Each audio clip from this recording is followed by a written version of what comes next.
Somewhere in the Normandy hedgerows in the terrible summer of 1944, a 24-year-old operations officer named William Depuy stood in a sunken farm lane and watched American riflemen walk into the ground. They were doing exactly what they had been trained to do, coming out of the hedgerow shoulder to shoulder, firing from the hip as they crossed an open field toward the next wall of green. It looked like momentum, like initiative, like the American way of war made visible. Then, from a hedgerow 200 yards off that no one had been able to see into, a single German machine gun opened up with a sound like tearing cloth, and the line folded into the wheat. Depuy's division, the 90th-infantry, would bleed that summer at a rate the U.S. Army had not seen since the worst days of the First World War, a rate that put the division's own continued existence as a fighting formation in genuine doubt within weeks. And the thing that kept feeding those young men into those fields was not cowardice, and it was not simple bad luck. It was a tactic. Not just any tactic, but the one the most aggressive general in the American Army had put into writing and ordered his troops to use. Here's the strange part. That same tactic, in other hands, on other ground, worked. It cracked German lines open. It saved American lives. George Patton swore by it and set it down in his own blunt words as standing orders. And within a few years, one of his own subordinates, a man who had lived through those Normandy fields, would call it a deadly fad, a craze that had gotten good men slaughtered for nothing. How can one tactic be a doctrine and a death sentence at the same time? The answer is not a matter of taste. It comes down to one missing ingredient, a specific kind of fire that Patton placed at the dead center of his orders and that the imitators quietly left out. To most of the American Army, the difference was invisible. It was not invisible to the German machine gunners, who could tell, in about the time it takes to read this sentence, which version of the tactic was walking toward them. Depuy would spend the next 30 years of his career making sure the U.S. Army learned to tell the difference too. And I think his story, more than Patton's, is the one that actually explains how this tactic finally stopped killing American soldiers for nothing. The idea was not new in 1944, and it was not even new to the century. The first soldier to write it down did so more than 150 years earlier, and in the same breath called it a mistake. His name was Jacques de Guibert, and in the last decades of the 18th century, he was one of the most respected military theorists in Europe, a writer whose broader work on mobility and combined arms tactics would later be studied closely by French Revolutionary and Napoleonic officers, which makes his skepticism about this one specific maneuver worth taking seriously, rather than dismissing as old-fashioned caution. Sometime before the French Revolution, he watched Frederick the Great's Prussian infantry perform a maneuver the whole continent found fascinating. Two ranks advancing across open ground, one firing while the other reloaded and stepped forward, trading places over and over, a rolling wall of men and muskets. The Prussians called it fire and advancing. Guibert admired the discipline of it, and then wrote it off in his own treatise. The line crossed the killing ground too slowly, leaving the men standing upright in the open far too long, absorbing the enemy's fire the whole way. The first serious analysis of walking forward while shooting concluded that it was a good way to get soldiers killed. That judgment predates the United States Army. It predates the rifle. And yet the idea would not die, because underneath Guibert's objection sat a truth every army on Earth would spend the next 2 centuries trying to solve. The side that keeps firing controls the fight. Not the side that shoots most accurately, the side whose bullets never stop coming. When fire lands near a defender's head or hands, he stops shooting back. He ducks, hugs the earth, waits. In the seconds he waits, the other side is moving and living. The instant the fire slackens, he stands back up, and the killing swings the other way. Soldiers call this fire superiority, and it is close to the nearest thing infantry combat has to a law of physics. For most of history, the problem was that no soldier could keep firing and keep moving at once. A muzzle-loading musket took the better part of a minute to reload, and the arithmetic simply would not allow both. Technology cracked the door open in 1866 at the Prussian victory over Austria at Königgrätz, where Prussian infantry carried a new breech-loading weapon, the Dreisig needle gun, that could be fired 2 or 3 times faster than the Austrians could return fire, and reloaded lying down or on the move. There was a catch that would haunt this entire story for the next 80 years. The needle gun spat hot gas backward out of the breech, straight into the face of any man who aimed carefully down the barrel, so soldiers learned to fire it from the hip, eyes off the sights, hosing bullets in the enemy's general direction. It was fast, frightening, and wildly inaccurate. And once every army had breech loaders, and defenders could return fire just as quickly from cover, the advantage evaporated. Walking into rapid fire went back to being exactly what Guibert had always said it was, a way to die standing up. Push forward to 1903, to French army theorists staring at a problem the machine gun had created and not solved. On defense, the weapon was a monster. One gun and its crew could sweep an entire field clear. On the attack, it was useless, because it weighed as much as a small man and needed a crew to move it. The French wrote down a sentence that became the seed of the modern tactic. The machine gun, they said, must learn to walk. Someone had to build a fast-firing weapon, light enough for one man to carry and fire on the move, so advancing aircraft could bring its own fire superiority forward instead of leaving it behind in a trench. Their first attempt, the Chauchat automatic rifle, rushed into French and early American hands in 1917 and 1918, was a noble idea executed badly. American doughboys who carried it complained bitterly that its open-sided magazine let mud and grit jam the action within minutes of hitting French soil, and units that could get their hands on captured German weapons instead sometimes preferred them outright. It jammed, it overheated, it broke, but the concept behind it was sound, and other armies chased the same goal. The British issued the American-designed Lewis gun, and in July 1918 at Hummel, the Australian Corps, under Lieutenant General John Monash, used light automatic weapons to advance while firing, suppressing German defenders as they crossed open ground, folded into a wider, combined arms plan that also used tanks to crush wire ahead of the infantry and aircraft to drop resupply ammunition directly to forward troops by parachute, one of the first times that had ever been tried in combat. The battle became a small, closely studied model of how infantry fire, armor, and air support could work together rather than separately, and it stuck with Allied planners closely enough that the lesson carried forward. The weapon that carried the idea into American legend arrived that same year, the Browning automatic rifle. 15 pounds of automatic firepower one man could carry and fire from a sling. Magazine-fed rather than belt-fed, so a single soldier could reload it alone in the open without a second man's help. The manuals that came with it were specific in a way that will sound familiar by the end of this story. Sling shortened so the butt rode at the hip, one hand on the trigger, the other guiding the barrel. Roughly one round fired for every step taken, eyes kept on the target, aimed deliberately low so bullets would kick up dirt and rattle enemy nerves. The appeal was never purely physical. From the beginning, the officers who studied this tactic understood it worked on the mind as much as the body.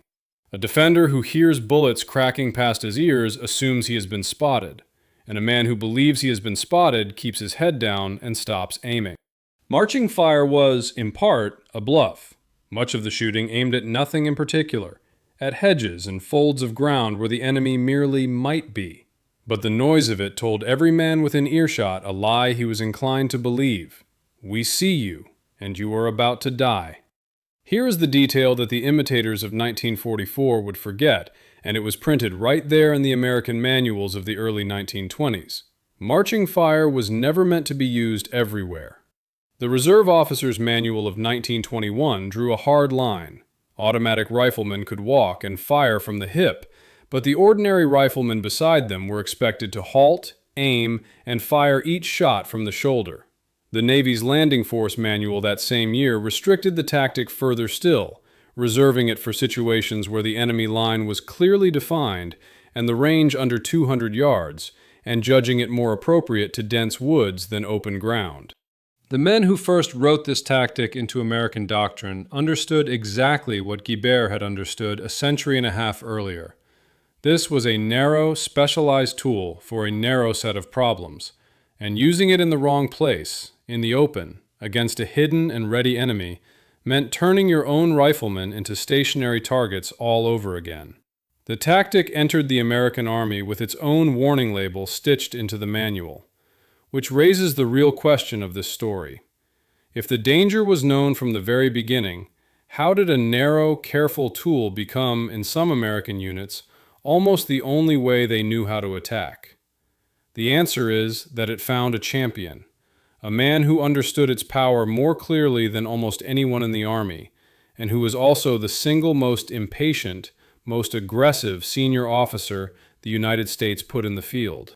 To understand why so many men would later die because of a version of his idea, you first have to understand the version he actually built, because it was one of the deadliest things the American army ever did to the Germans, done right.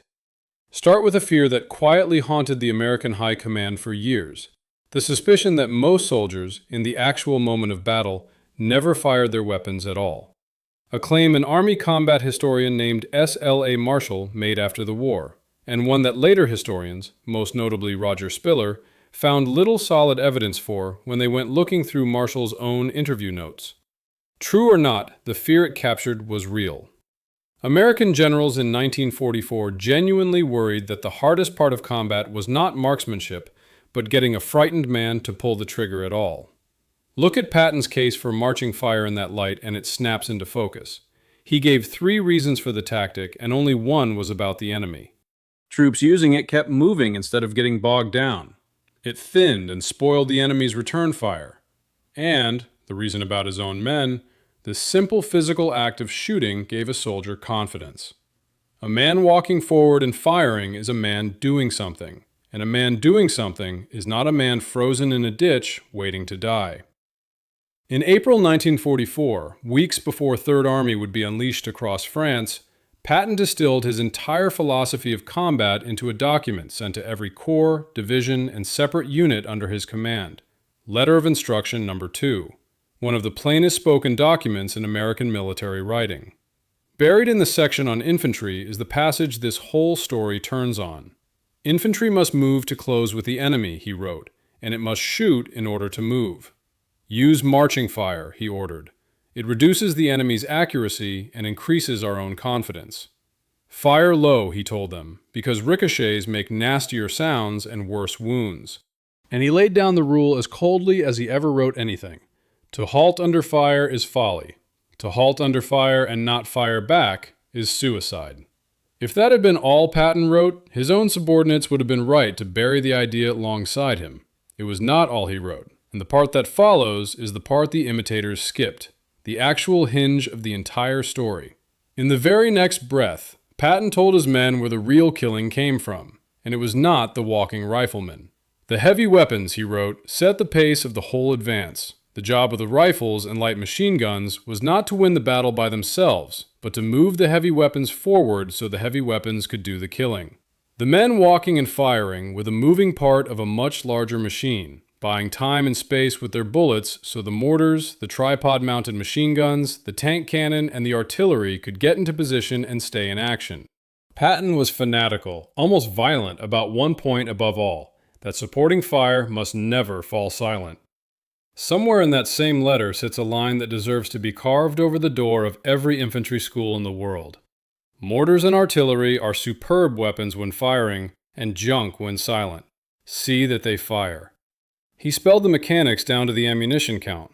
The heavy 81mm mortars were to plant themselves and pour out steady fire, burning through as much as 800 rounds in a single day. The lighter 60mm mortars would leapfrog forward, fire, displace, fire again, so some tube was always in action. A light machine gun could be carried and fired by one man while a second fed the belt, so even the moving guns never went quiet. This is the version of marching fire Patton actually loved, and it sits worlds away from a line of men strolling into a field emptying their rifles. In his system, the rifle fire on the march was the least of it, a nerve tonic for the men, a nuisance to the enemy. The spine of the thing was a wall of heavy, aimed, placed fire that pinned German defenders in their holes and kept them pinned. Catch the enemy by the nose with fire, he wrote, and kick him in the pants with fire.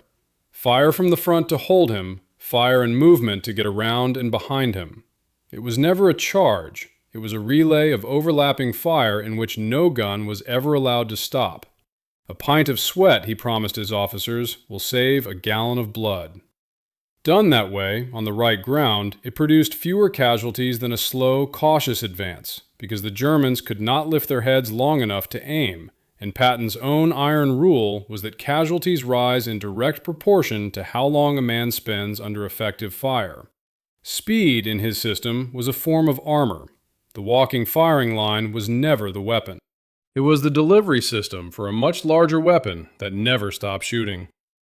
I think it's worth pausing here for the ordinary riflemen who actually carried this out, men whose names mostly never made it into any book, who followed a doctrine they had not designed, and who, when it was done correctly, came home because of it. What spread across the American front in 1944, though, was rarely the whole system Patton had written down. An army is a vast machine, and a tactic travels faster than the reasoning behind it. What most units could see and copy from a distance was the walk. Keep the walk and drop the wall of fire behind it, and you get exactly what Depuy watched fold into the Normandy wheat. Depuy did not look like a man who would one day rebuild the United States Army. A South Dakota State College graduate, 22 years old, he was sent in 1942 to a newly forming division training in the dust of Camp Barkley, Texas, the 90th Infantry, whose cross-TO shoulder patch stood for the home states of its first draftees, Texas and Oklahoma. The division carried a nickname from an earlier war, Tough Hombres, earned fighting at Saint-Mihiel and in the Meuse-Argonne a generation before Depuy's arrival, and disbanded and reactivated in the years between, which meant the 1944 version of the 90th was, in practice, a green, hastily assembled formation wearing a veteran division's old name and reputation without yet having earned either for itself. He landed on Utah Beach on June 8, 1944. 2 days after D-Day, as operations officer of the 1st Battalion, 357th Infantry, and the Germans began his real education almost immediately. What happened to the 90th Division in the Normandy hedgerows is one of the grimmest chapters of the American War, and Depuy later summed it up in a sentence that still stops you cold. In the first 6 weeks of fighting, the division lost the equivalent of 100% of its enlisted soldiers and 150% of its officers, meaning every rifleman and half again over had to be replaced inside 6 weeks. In the rifle companies specifically, the ones doing the actual attacking, he put losses at somewhere between 200 and 400%. Rates, he said, matched the worst of the First World War. One company he knew of dropped from 142 men to 32 in a single day. The division came apart at the top as fast as it came apart at the bottom, and the Army knew it. Its first combat commander, Brigadier General J. McKelvey, was relieved within days of going into action. Post-war surveys of his own veterans, conducted decades later for an unofficial divisional history, turned up not one favorable memory of him, only accounts of indecision and an inability to take advice. His hand-picked successor to a regimental command, Colonel P.D. Ginder, lasted barely a day longer before being relieved himself, but not before his regiment absorbed roughly 800 casualties in 4 days under his leadership. Depuy, asked decades later for his own assessment of Ginder, did not soften it. He called him about as close to totally incompetent as it was possible to be, a man who knew nothing about handling infantry. McKelvey's own replacement, Major General Eugene Landrum, could not turn the division around either and was gone within weeks.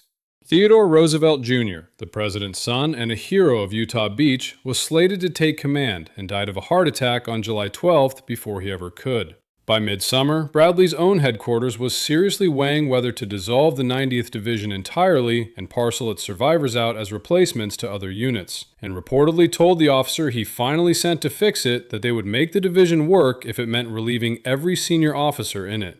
In the last days of July, on a marshy river crossing the men came to dread, an attack collapsed and roughly 250 Americans, most of a battalion, exhausted and badly led, surrendered to a much smaller German force, the largest such surrender by American troops in the entire Normandy campaign. Depuy had a blunt phrase for how the division eventually became good, which it did. The 90th learned to fight for real against the Germans, and the Germans did the instructing. He rose fast through the wreckage, a field promotion to major and battalion command in August at 24, lieutenant colonel by January. And before the war ended, he had earned a Distinguished Service Cross, 3 Silver Stars, and 2 Purple Hearts. He led men, buried men, and watched for weeks, at close range, exactly how one particular way of attacking got them killed. In the bocage, an attacker often could not see the enemy at all. German guns fired from slits cut into centuries-old earthen banks, invisible until the instant they opened up. Patton had an answer for that blindness that sounded reasonable on paper. If you cannot see the enemy, shoot at the place he is likely to be. Torn out of the larger system, that advice curdled into something lethal. A line of frightened men who could not find a target would simply hose down the hedgerow directly ahead of them, pouring their whole volume of fire into a wall of leaves where, very often, no German was, while the gun that would actually kill them sat off to one flank, silent and unbothered, waiting for the line to walk into its lane. Depuy's own post-war diagnosis is the moment this whole story turns on, because he is the general who called it a fad. In some American units, he said, marching fire had become almost the sole form of attack, not one tool among many for a narrow set of problems, the way the old manuals had insisted, but the answer to everything, used by infantry alone, with nothing behind them, against Germans who were, in his own words, well hidden and in very good positions, which is to say, the way German defenders almost always were. The mechanism of the failure runs the same way every time. An assault has to end with a rush, the final charge into the position, and to charge, the walking riflemen have to stop firing. In Patton's actual system, at that exact moment, the mortars and machine guns and tanks are still hammering the position, and the suppression never lifts.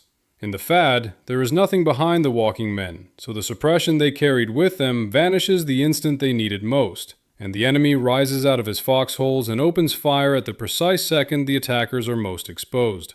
It is the same tactic with its spine removed.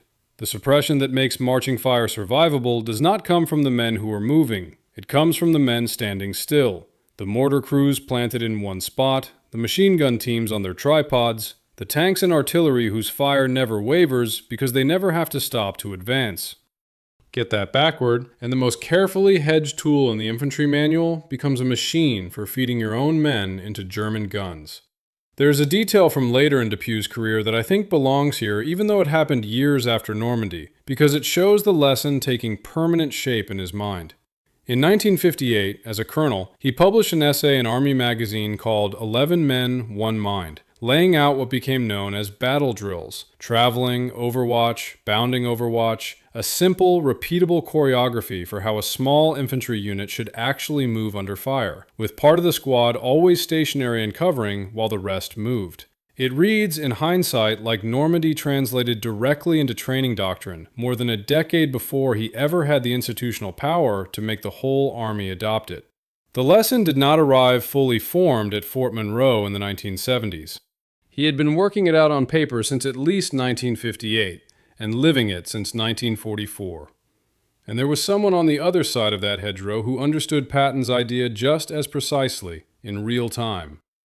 On February 4, 1945, in the middle of the Reich's collapse, a German Air Force intelligence officer sat down to translate Patton's Letter of Instruction No. 2 into German, word for word, the Americans' own private orders, likely captured during the chaos of the Ardennes offensive weeks earlier, and passed up the chain because someone judged an enemy army commander's personal combat philosophy worth every German unit commander's attention, even that late in a losing war.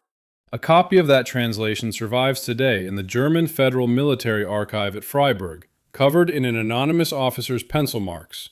Question marks beside Patton's claim that German soldiers were poor diggers.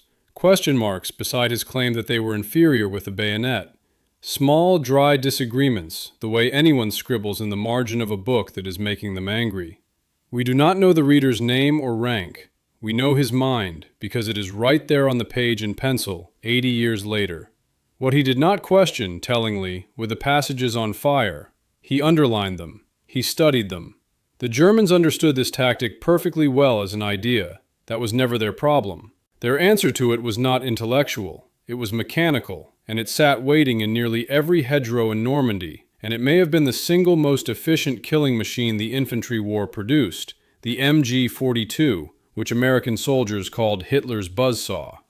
It was a general-purpose machine gun with a rate of fire bordering on the unnatural, somewhere between 1,200 and 1,500 rounds a minute, against roughly 450 to 600 for the standard Allied machine guns of the day.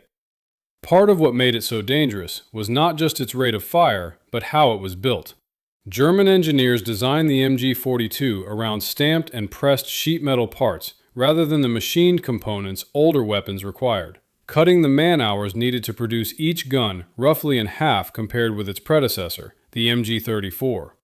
It was, in effect, an assembly line weapon built for total war, which is a large part of why Germany could arm so many hedgerows with them by the summer of 1944, despite everything else collapsing around its war economy at the same time. It fired so fast a human ear could not separate individual shots. Where an American gun went rat-a-tat, the MG42 made one continuous ripping sound, like canvas tearing or a saw biting metal, which is exactly the image German soldiers themselves reached for when they nicknamed it the bone saw. A trained crew could swap an overheated barrel in roughly 5 seconds. Germany built some 400,000 of them, with 1944, the year it was defending on every front at once, its heaviest production year. Put the Fad and the buzzsaw in the same field, and the geometry turns horrifying. In the Bocage's maze of walled-off fields, a single MG42 hidden in the far hedgerow, dug in and invisible, could sweep an entire field with a cone of fire so dense that only good luck or better tactics got infantry across a lane covered by even one of these guns. The gunner did not need to see individual men clearly. He fixed his weapon on the gap the Americans had to cross and waited for a line of riflemen to walk into it, carrying a bubble of suppression that would pop the moment they stopped to charge. Consider the most infamous single example. On Omaha Beach on D-Day, a German soldier named Heinrich Severloh manned a machine gun at a strong point above the sand, and, by his own post-war account, fired somewhere on the order of 12,000 to 13,000 rounds at Americans crawling and waiting across the open beach below him. A claim that deserves the same caution any single man's self-report deserves, but that points at something the record confirms across dozens of other battlefields, regardless of the exact figure. He carried the nickname the Beast of Omaha to his grave. One determined man behind one of these guns, given an open field and troops who had to cross it, could produce a slaughter on his own. The German defensive doctrine that made this possible was, in a way, simpler than the American offense it was answering. Dig the gun into the reverse slope where Allied artillery could not easily reach it, sight it on the ground attackers had to cross, stay hidden and silent, and wait for the riflemen to come strolling into the field firing at hedges where nobody was. Against Patton's actual system, that fire kept German gunners pinned. Against the Fad, nothing did. I don't think this is only a story about one tactic and one war, though. It is a pattern worth asking yourself about directly. How often does the visible, easy-to-copy half of a good idea get separated from the boring, invisible half that actually made it work, in war or anywhere else? I'd be curious what you think in the comments, because I don't think the answer is unique to 1944. Patton himself never lived to see any of this argued out. He died in December 1945, months after the war ended, from injuries suffered in a car accident in occupied Germany, which meant Letter of Instruction No. 2 circulated afterward not as a document its author could clarify or defend, but as a kind of scripture, quoted selectively by officers who had served under him and interpreted however each one's own experience of Normandy or Lorraine had shaped them. That, I think, is part of how the Fad managed to spread as far as it did. The man who had written the fine print was no longer alive to insist on it. There is an odd footnote here worth mentioning. Post-war biographers later learned that Patton himself had once asked the young Depuy to join his own staff as an aide. Depuy turned the offer down to stay with troops in the line, which means the man who would spend 30 years correcting the misapplication of Patton's tactic had at one point been personally invited into Patton's own inner circle and chosen combat command instead. The lieutenant who watched the Fad kill his division's rifle companies did not put the lesson down when the shooting stopped, and the road from Normandy to Fort Monroe ran through one more war first. Born in Jamestown, North Dakota, and commissioned out of South Dakota State College, Depuy spent a stint attached to the CIA during the Korean War, before landing in 1964 as Chief Operations Officer for General William Westmoreland's command in Saigon, effectively one of the architects of the early American strategy in Vietnam. In March 1966, he took command of the 1st Infantry Division, the storied Big Red 1, and ran it with the same unforgiving standard he had absorbed watching officers fail the 90th Division 2 decades earlier. He relieved as many as 56 officers in a single year of command, including 7 battalion commanders, a pace so aggressive that the Army's own Chief of Staff, General Harold K.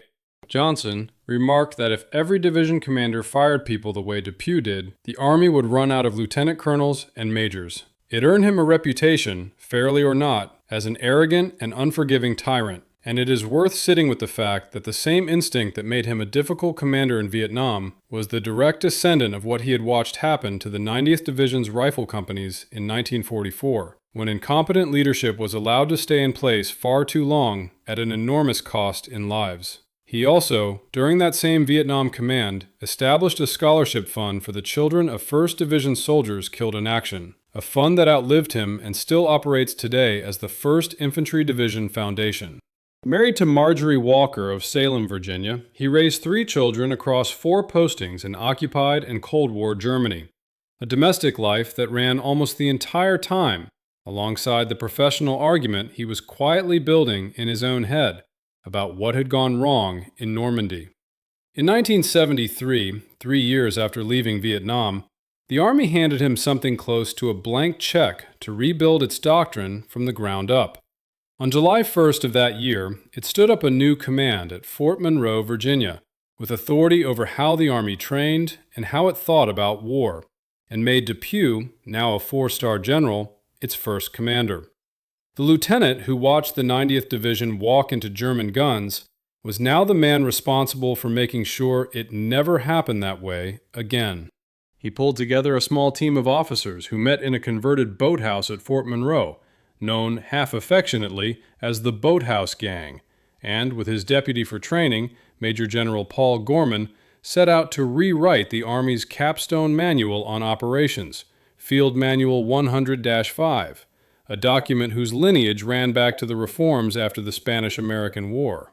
Depuy's 1976 edition, printed and distributed in a run of 176,000 copies, deliberately meant to flood every command at once, argued, sharpened by the shocking lethality on display in the 1973 Arab-Israeli War, that the next war might open with American forces badly outnumbered, and that the only way to fight outnumbered and win was the same lesson scaled up from a Normandy field to an entire army. Some part of the force plants itself and fires without pause to pin the enemy, while another part maneuvers under the cover of that fire, and the fire never, ever stops. The doctrine Depuy's manual introduced, called active defense, was argued over fiercely. Critics said it leaned too heavily on firepower and attrition, and some NATO allies worried it conceded too much ground to Warsaw Pact forces before American units would even begin to fight back. And within a few years, his own protege, General Don Starry, wrote a successor doctrine, Errol Administer, that reached deeper into an enemy's rear and thought on a larger scale. That is, in my view, exactly how doctrine is supposed to work. The surface gets revised while the foundation holds. And the foundation Depuy poured, bought in a real sense with the blood of the 90th Division's rifle companies, held. Depuy did not stop at one manual. He launched an entire series under a title that could serve as the epitaph for the whole deadly fad, the How to Fight manuals, written deliberately in plain, usable language so a frightened lieutenant could reach for the right idea mid-firefight instead of a fog of theory, bound in camouflaged covers built to be carried in the mud rather than shelved and admired. He handed off command in 1977, but the distinction he drilled into the Army between the seductive surface of a tactic and the load-bearing structure underneath it outlived him by decades. Starry's Airland Battle Doctrine, built directly on the foundation Depuy had poured, was the doctrine American commanders carried into the Gulf War in 1991, where suppress-then-maneuver tactics at the level of the individual squad were still, at bottom, the same principle Depuy had watched fail in a Normandy wheat field almost 50 years earlier. Someone stays in place and keeps firing, or the men who move do not come home. That principle still sits at the center of how American infantry is taught to move under fire today. So here is the verdict the whole story has been building toward. What Patton loved and what his own subordinates condemned were never actually the same tactic wearing one name. Patton loved a system with a base of fire for a spine, a relay of mortars, machine guns, and tank cannon pinning the enemy while infantry moved, in which the walk was the smallest and least important part. His subordinates condemned that same system with the spine pulled out, the walk kept, and the fire that made it survivable thrown away. And they were right to condemn it, because German machine gunners could read the difference in about 3 seconds, even when parts of the American army could not. Patton was not wrong. Depuy was not wrong. They were describing two different things, and the tragedy lived entirely in the gap between them, in every field where men kept the choreography and lost the music. In war, I think, the part of a good idea that is easiest to see and easiest to copy is almost never the part that makes it work. The genius is usually invisible, unglamorous, and boring. A stationary mortar crew, a machine gun bolted to a tripod, a written rule that fire must never fall silent. The imitators copy the glamour and drop the genius, and other men pay for the difference. Patton wrote the whole thing down, spine included, in plain language, in the spring of 1944. The units that skipped the fine print paid for it in the rifle companies of divisions like the 90th, and a 24-year-old operations officer stood in a sunken Normandy lane and watched the bill come due, one folded line at a time. If your father, grandfather, or another relative carried a rifle through Normandy, Lorraine, or the Bulge, I'd genuinely like to hear in the comments what they told you about those German guns, or about walking toward a hedgerow that had gone quiet, because the men who were there understood this story in ways no archive ever fully will.